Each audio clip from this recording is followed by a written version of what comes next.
अगर आप अपने बच्चे को जरूरत से ज्यादा, दो में से एक चीज, जरूरत से ज्यादा तारीफ अगर करते हैं या जरूरत से ज्यादा उसका दमन करते हैं, सप्रेशन करते हैं, दोनों ही स्थितियों में यह खतरा है कि वो आगे चलकर नार्सिसिस्टिक पर्सनैलिटी डिसऑर्डर का शिकार हो सकता है।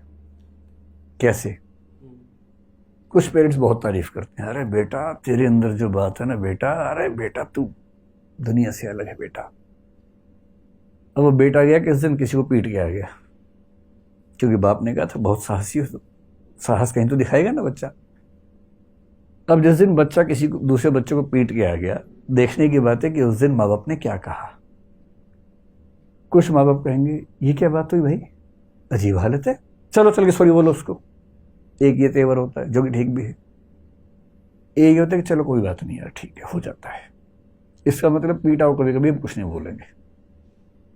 तीसरा क्या होता है, उसने कितने मारे, पापा 2, तूने 8, क्या बात है यार मेरा बेटा है, मजाक है। अरे अब कितने साल के हो गए बेटा, 8 साल के, बेटा 12 का हो जा तमंचा दिलवा दूंगा। 12 में तमंचा, 16 में चेन गन बेटा, फिर सबको मारना आराम से। जो भी ठीक ड्रेस व्रेस में ना उसको मार देना, है ना, खराब चीजों को देखना अच्छा नहीं होता, मार ही देना उसको। अब इस परिवार में जो बच्चा है जिसको संस्कार ये मिल रहे हैं पेरेंट्स से, क्या वो ठीक इंसान बन पाएगा? कभी नहीं बन पाएगा। फिर वो अपने बाप को देखता है, उसके बाप का व्यवहार उसकी माँ के साथ ऐसा है जैसे मालिक और दास का संबंध हो। उस महिला को इतनी हिम्मत नहीं कि परिवार के मसलों में एक सेंटेंस भी बोल सके। तो वो क्या सीख रहा है कि सारी शक्ति मेरे पास होनी चाहिए, और जब वो बड़ा होगा सारी पावर मेरे पास, मैं कालीन भैया बनूंगा। कालीन भैया मेरे अच्छे दोस्त हैं, मैं जानबूझकर ना बोल रहा हूं। तो मैं कालीन भैया बनूंगा, सारी पावर मेरे पास होगी, इस पूरे इलाके में कोई सांस भी लेगा तो मुझसे पूछ के लेगा, वरना गोली मार देंगे। तो जो परवरिश में यदि आपने गलत चीजों पर तारीफ करनी शुरू कर दी, बच्चे ने हिंसा की, बच्चे ने गाली दी, गाली दे क्या है, कौन सी, ये वाली, अरे बेटा 3 और सिखाता हूँ, नोट कर, नोट बनाओ, ये वाली गाली है, ये वाली है, ऐसे देते हैं, इस सीक्वेंस में देते हैं। अगर आप इस लेवल पर बच्चों को ट्रीट कर रहे हैं तो सीधी सी बात है कि बच्चे आगे चलकर आपसे आगे ही निकलेंगे। हर बाप चाहता है कि बच्चा आगे निकले, तो बच्चा आगे निकल जाता है। इस मामले में भी आगे निकलता है। दूसरा तरीका क्या है, अननेसेसरी रिप्रेशन या सप्रेशन अगर बच्चे का होता है, बच्चा कुछ भी करे, हाँ बेटा एग्जाम ठीक रहा, हाँ मम्मी ठीक रहा, कितने नंबर है पापा, 99% है, एक कहाँ गया, इसके लिए भेजा था स्कूल तुझे कि 100 में छोड़ के आ जाओ, और इसी पे 2 झापड़ मार दिए, आज खाना नहीं मिलेगा।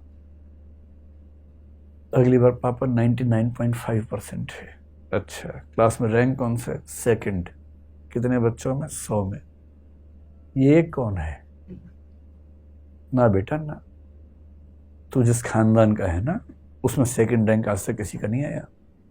कहना चाह रही कि 2nd भी आज तक किसी का नहीं आया, पर कहते हैं कि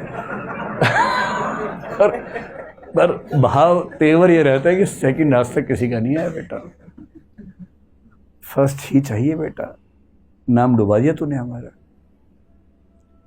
इतना दबाव, कोई अंकल आंटी है, चलो बेटा पोएम सुनाओ, आओ आओ पोएम सुनाओ, उससे बच्चे के मन में भाव आता है कि आग लगा दूं दुनिया में मैं, यार मैं रेडियो हूं, जब सब लोग आए आओ पोएम सुनाओ, मछली जल की रानी है, ये कोई बात हुई। ये होता है बच्चों को एकदम साधन समझना, वस्तु समझना, ऑब्जेक्टिफाई करना। और ये बच्चा डरा हुआ है आपसे, इसलिए जी पापा जी मम्मी बोलता है, पर उसके मन में क्या आता है आपको अंदाजा नहीं है। विद्रोह का ज्वालामुखी भरता जा रहा है इसके अंदर, हर बात पे डांट खाता है, हर बात पे पिटता है, अच्छा काम करता है फिर भी पिटता है।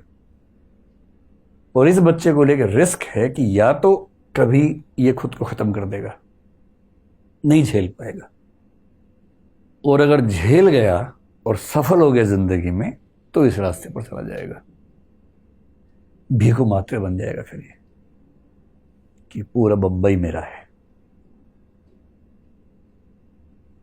इसलिए अगर आपके आसपास कोई ऐसा दृश्य दिखे जहां बच्चों की गलत हरकतों को महिमामंडित किया जा रहा हो, ग्लोरीफाई किया जा रहा हो, खतरनाक है। बच्चों को बड़ों से, दूसरे लोगों से तमीज़ से बात करना सिखाया जाए, ये बहुत ज़रूरी है। झुकना सिखाया जाए दूसरों के सामने, अपनी गलतियों पर शर्मिंदा होना सिखाया जाए, सॉरी बोलना सिखाया जाए, शेयर करना सिखाया जाए, और सबसे बड़ी बात फेलियर को आसानी से डाइजेस्ट करना सिखाया जाए।